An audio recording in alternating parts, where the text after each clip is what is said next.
Secretary এবং হাতিয়া উপজেলার প্রায় 71 সদস্য বিশিষ্ট কমিটি এবং পৌরসভার 69 বিশিষ্ট কমিটি সিদ্ধান্ত ক্রমে আমরা মনোনীত করার জন্য 5 জন সদস্যকে আমরা আমাদের সিদ্ধান্ত গ্রহণ করার জন্য দিই। সেই প্রেক্ষাপটে আমাদের জননেতা জনাব মোহাম্মদ আলী সাহেব এবং মনোনীত হয়েছেন হাতিয়ার 50 বছরের আওয়ামী লীগের বর্ষীয়ান নেতা প্রাক্তন জাতীয় সংসদ সদস্য আমাদের মহান মুক্তিযুদ্ধের হাতিয়া থানার মুক্তিযোদ্ধা কমান্ডার জনাব অধ্যাপক ওয়ালিউল্লাহ সাহেব আমাদের মাঝে 5 জন মনোনীত হয়েছিলেন। আওয়ামী লীগের দীর্ঘদিনের সেক্রেটারি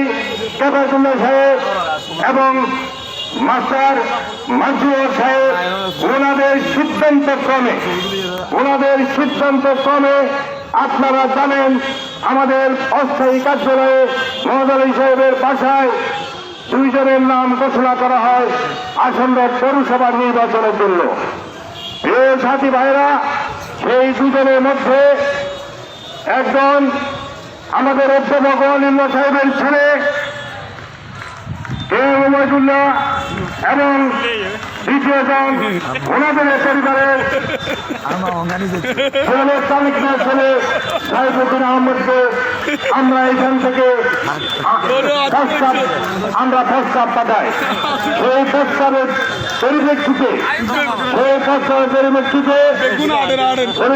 আমরা এই 29 নভেম্বর থেকে দীর্ঘ প্রায় 26 দিন মননের বিভিন্ন পর্যায়ে নানা লড়াই সংগ্রামের মধ্য দিয়ে জননেত্রী শেখ হাসিনার আস্থা এবং ওনার ভালোবাসা, ওনার প্রেরণা, ওনার সিদ্ধান্ত চূড়ান্ত ক্রমে নৌকা মার্কার প্রার্থী হিসাবে জননেত্রী শেখ হাসিনার মনোনীত একমাত্র প্রার্থী KM ওবায়দুল্লাহ আমরা এই পথসভার মধ্য দিয়ে আমরা গ্রহণ করে নিলাম। আমরা জানি হাতিয়ার গণমানুষের নেতা প্রিয় নেতা জনাব মোহাম্মদ আলী সাহেব হাতিয়ার ঐক্য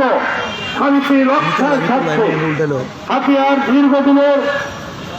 আওয়ামী লীগের মধ্যে যে বিভেদ সেই বিভেদকে সুন্দর করার স্বার্থে উন্নয়নের ধারাকে অব্যাহত রাখার স্বার্থে পৌরবাসীর শান্তি শৃঙ্খলা রক্ষার স্বার্থে উনি এই বিভেদ সকলকে সকল বিভেদ আমাদের মাঝে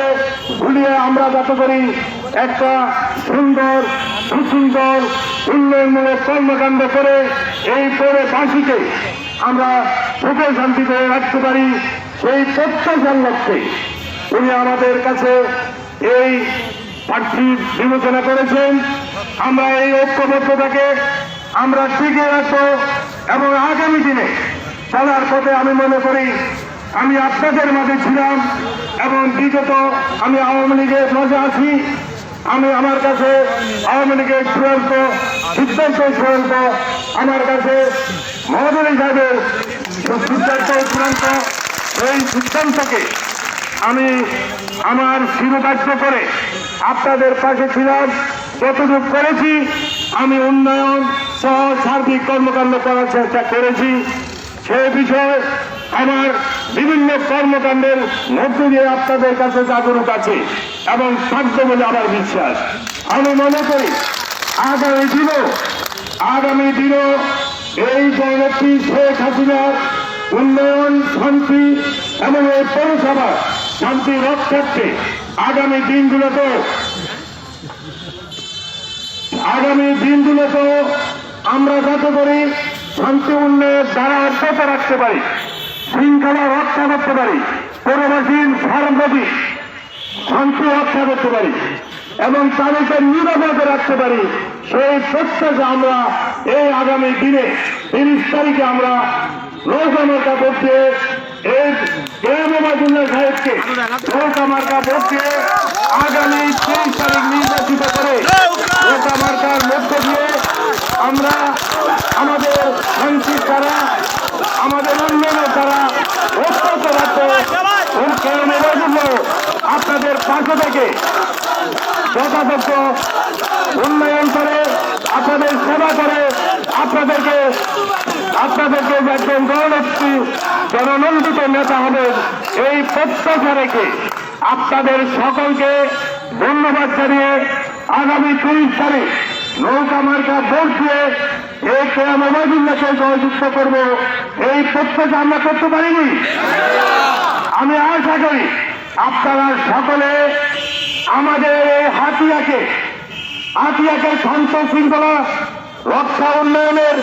ধারাপত রাখা সেই বিষয়কে অত্যন্ত মূল্যবান রেখে সকল ভেদা বিভেদ বিভিন্ন যে আমাদের মধ্যে দোষ সূক্ষ্ম সকল বিষয়কে আমরা অভিজ্ঞতা করে আমাদের একমাত্র শান্তি, আমাদের শৃঙ্খলা, আমাদের উন্নয়ন